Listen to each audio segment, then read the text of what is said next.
गर्मी की छुट्टियों में अर्जुन पहली बार अपने ताऊ जी के गांव आया था। शहर की चकाचौंध से दूर गांव उसे शुरू में अच्छा लगा, हरियाली, सादगी और सुकून।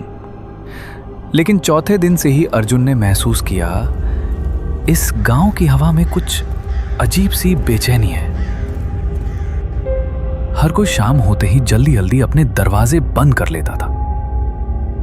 गांव के बच्चे छत पर खेलने से मना कर दिए जाते थे। और सबसे ज्यादा हैरानी की बात, गांव के सबसे आखिरी छोर पर एक पुरानी हवेली थी जिसके पास कोई नहीं जाता था। उस हवेली की तीसरी मंजिल से हर रात एक बच्चा झांकता है। यही कहा था उसके चचेरे भाई रोहित ने। अर्जुन अरे छोड़ो, ये सब गांव की डरावनी कहानियां हैं। शहर में तो बच्चे इससे डरते भी नहीं। रोहित, वो डरावनी नहीं, सच्ची है। पिछले साल मेरा दोस्त विवेक गायब हो गया था। कहा जाता है उसे आखिरी बार उसी खिड़की से झांकते देखा गया था और फिर वो कभी नहीं मिला। अर्जुन ने बात तो टाल दी, लेकिन दिल में हल्की सी बेचैनी भर गई। रात 2:17 बजे अर्जुन की खिड़की तेज हवा से खुद ही खुल गई। हवा के साथ कुछ और भी आया था, एक झटका, जैसे किसी ने उसके कमरे में कदम रखा हो। वो उठ बैठा, सामने देखा, वो पुरानी हवेली और तीसरी मंजिल की खिड़की खुली थी। वहां कोई खड़ा था, एक लड़का, सिर झुका हुआ, बाल गीले, कपड़े सड़ चुके थे। अर्जुन देखता रहा, फिर लड़के ने सिर उठाया। उसकी आंखें गहरे लाल और डरावनी थीं। उसने अर्जुन की ओर देखा और अपने हाथ से इशारा किया, आजा। अर्जुन घबरा गया। वो भागकर बिस्तर में घुस गया, लेकिन दिल की धड़कनें तेज हो चुकी थी। सुबह होते ही उसने ताऊ जी से पूछ लिया, ताऊ जी, वो पुराना घर, वहां कोई है क्या? ताऊ जी सिर झुकाते हुए, नहीं बेटा, वहां कोई नहीं। कभी एक परिवार रहता था, उनका बेटा तीसरी मंजिल से गिरकर मरा था। कहा जाता है उसकी आत्मा वहीं फंसी हुई है।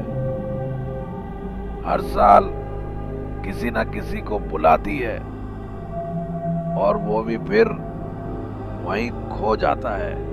विवेक भी? ताऊजी ने कोई जवाब नहीं दिया। रात फिर आई।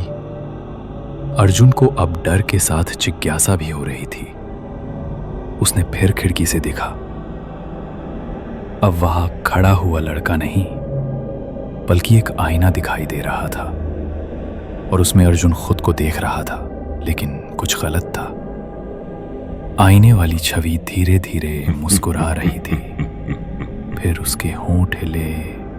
अब मेरी बारी है बाहर आने की।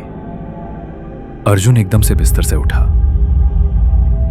और जैसे किसी ताकत ने उसे खींचना शुरू कर दिया, वो हवेली की ओर बढ़ा। रास्ते में सब शांत था, ना कोई आवाज, ना कोई रुकावट, जैसे सबने उस मंजिल की तरफ उसका रास्ता खोल दिया हो। हवेली का गेट खुद खुला। वो अंदर गया। तीसरी मंजिल पर अंधेरा था। दीवारों पर बच्चों की पुरानी तस्वीरें थीं और उनके नीचे लिखा था, आखिरी बार देखा गया। एक कमरा हल्की रोशनी से चमक रहा था। अर्जुन अंदर गया। वहां एक कुर्सी थी और सामने वही आईना। आईने में वो बच्चा खड़ा था, लेकिन अब उसका चेहरा सड़ा हुआ, नाखून लंबे और आवाज गहरी हो चुकी थी। अब तू मेरी जगह लेगा। वो अर्जुन की तरफ झपटा। अर्जुन चीखा और सब अंधेरे में गुम हो गया। सुबह गांव हिला हुआ था। अर्जुन गायब था।